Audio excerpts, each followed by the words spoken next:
Hello and welcome to Nitro Talk. On today's episode, we're going to be taking a look at this SH 3-port 28. That is an important distinction because this is a totally different engine than the SH 8-port 28. We'll get into SH and the other brands of engines that are made by them. But first, please, if you enjoy or get anything whatsoever from my content, please like and subscribe. It would help me out. And any ideas you have for videos, I'd love to hear. Comments.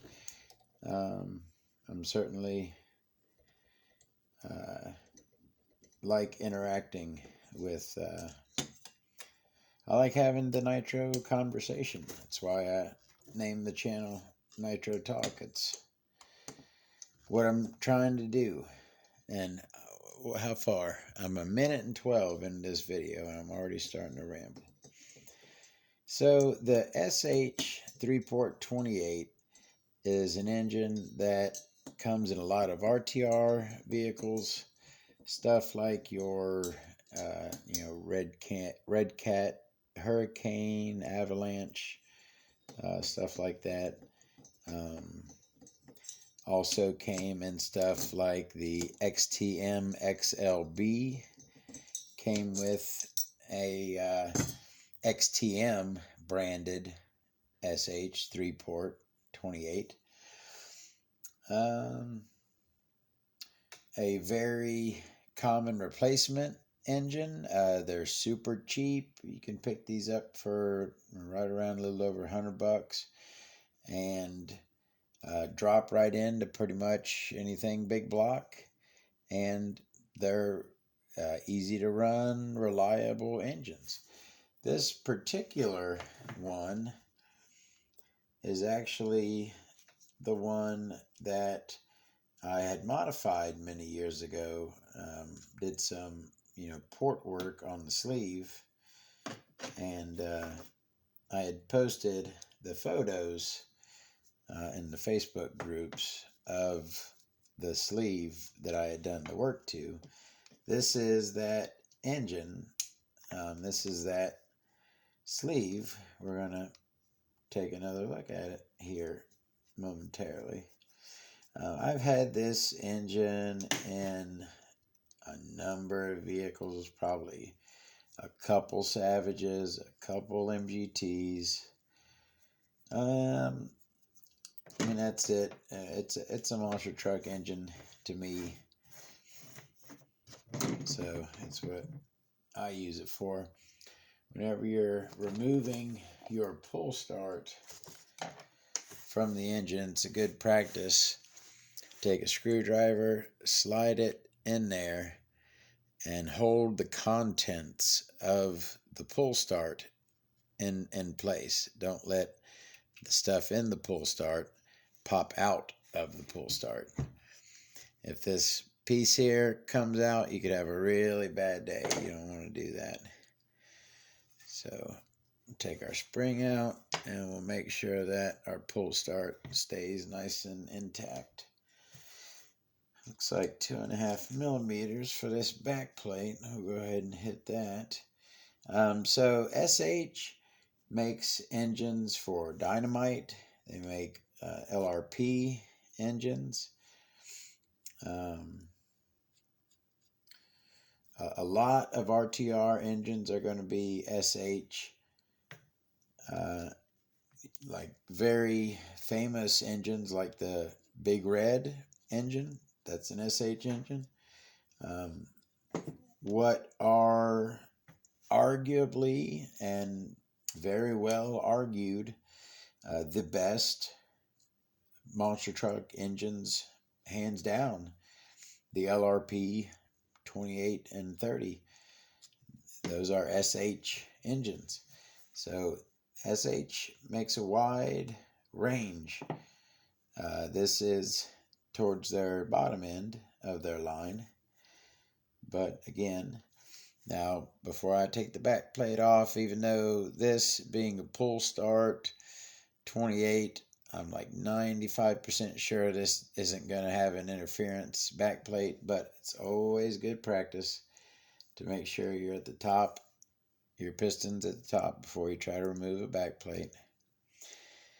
All right, so internal one-way bearing. Now this has been sitting for quite some time, so I could imagine that this has some dried up uh, oil varnish left over from fuel that had evaporated. So let's go ahead and remove our carb. It's an all metal carb, which now that I believe, yeah, that's okay. I can tell you exactly where this engine came from. This was the stock engine that came on a Basher Sabertooth nitro truggy. Came with a 28 3-port SH. This particular one right here is the one that came in that Basher Sabertooth. I remember that. I had that Basher Sabertooth for a couple of few years, and that was back in the days when I was still trying to run $15, $20 Chinese servos, stuff like this. I was trying to get away with the absolute cheapest stuff. And I may do. I learned a lot in those days. If you can get a Basher Sabertooth with an SH 3-port 28 to finish a race, you're doing all right. You're making things happen. So one thing I remember about this engine and that Basher Sabertooth was that hot restarts were almost impossible. With this all metal car with no insulator, when this thing gets hot and shuts down, you are going to have a really tough time restarting it within any short period of time. Might as well just let it cool off. That's a common problem with stuff like the XTM 24/7, which is a great engine, but again, all metal carb. You can have that issue. That's actually, I'm pretty surprised. I figured the crank would be less fanged up than this one is. This is pretty well fanged.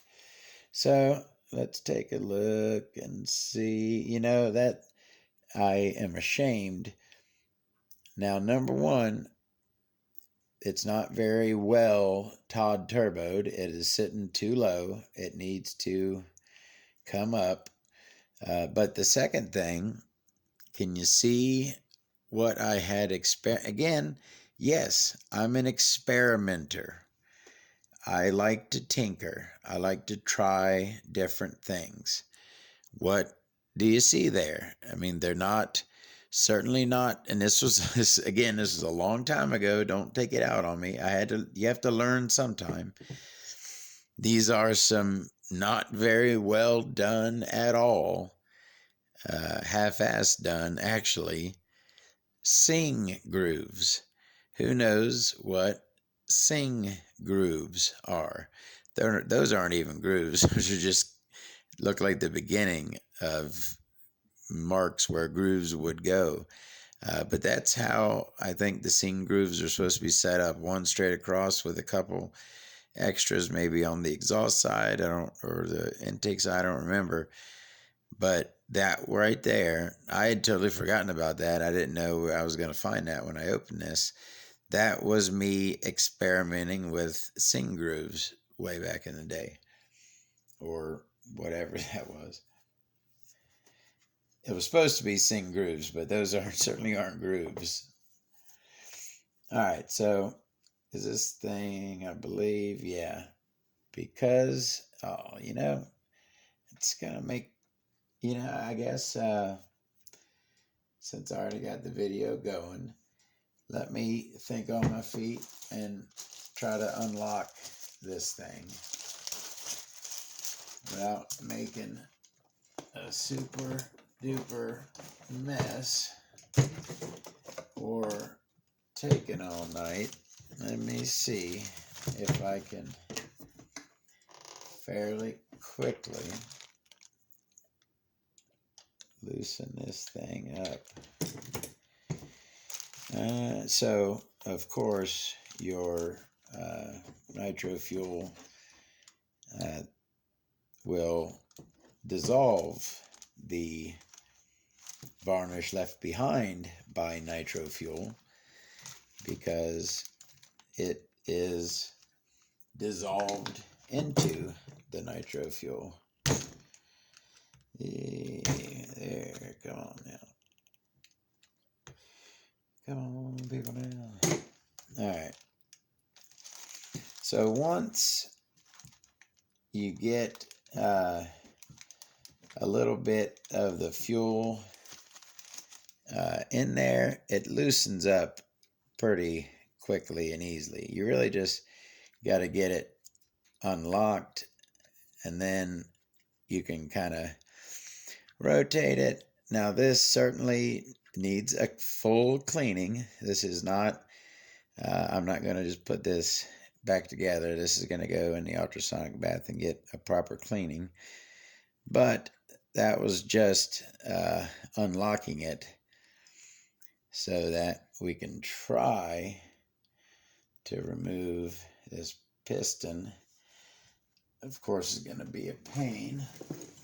Now, I came across this is a hook used to hang stuff, but I've found, make sure if I get all that fuel out of there, I'll take care of that. I found that it works really good for pushing a sleeve out. If you get it just right from inside and push, you can see, and it's coated, so it doesn't mar the metal. So that actually, I'm very surprised that I was able to free that up and get that out that quickly. So that, are we going to have a hassle?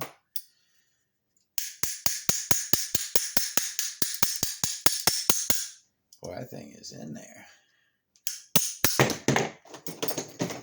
Oh, wow. Bearing came out with it. That thing was really on there. That's shows you how long this has been sitting. So, well, yeah, this thing certainly needs a cleaning. So that is now finally apart. The SH3 port 28. Now let's go ahead and take a look. See, well, the fuel cleared that bearing out pretty good, but yeah, that is locked on there. A little bit of time in the ultrasonic bath and this will come right apart. But while we got it out, as you can see, it's got like a triple fang on it, but nothing done on the leading edge or the trailing edge. Does have the cut on the back behind the pin there. Window is, nothing special. It's well cut, no burrs or anything. It's very, surely very competent engine work. SH does. That's a crank. Let's go ahead. Now let's go ahead and look at that's ye old my first Fisher Price, my first modded sleeve. After now, it looks totally different from the pictures because it was two-tone then, and now it's the color has matched over time. you can't see the contrast anymore, but you can see that it's been cut. Got a little fangage there. I mean, it was nothing special, but it did work fine. This, I believe, still has good compression. I didn't totally kill it. Just kind of moved it around a lot. Yeah, it's still got good compression. Looks like we got a triple oil grooves on that. Standard flat top piston, nothing special there. And we already looked at that. Crankcase, nothing special, just really dirty. It's certainly ready for a cleaning. And that front bearing almost looks like it's going to be bad. But yeah, that's the SH3 port 28, a workhorse, a decent value, I would say. Certainly an engine that'll get the job done. And comes with a variety of heads. This is, like a Red Cat. This was the Basher Sabertooth head. They're all kind of similar. It could be black, could be blue. That's for the base model SH 3-port. You get into the other brands and they have their own heads on them. Does that? Yeah, that's got the plain pull start, but it is a good quality SH pull start, not a cheap aftermarket pull start. It is a good quality one. Alrighty, I will get this thing all cleaned up and then put back into storage. But that is the SH 3-port 28. I hope you enjoy the video, and we'll see you next time.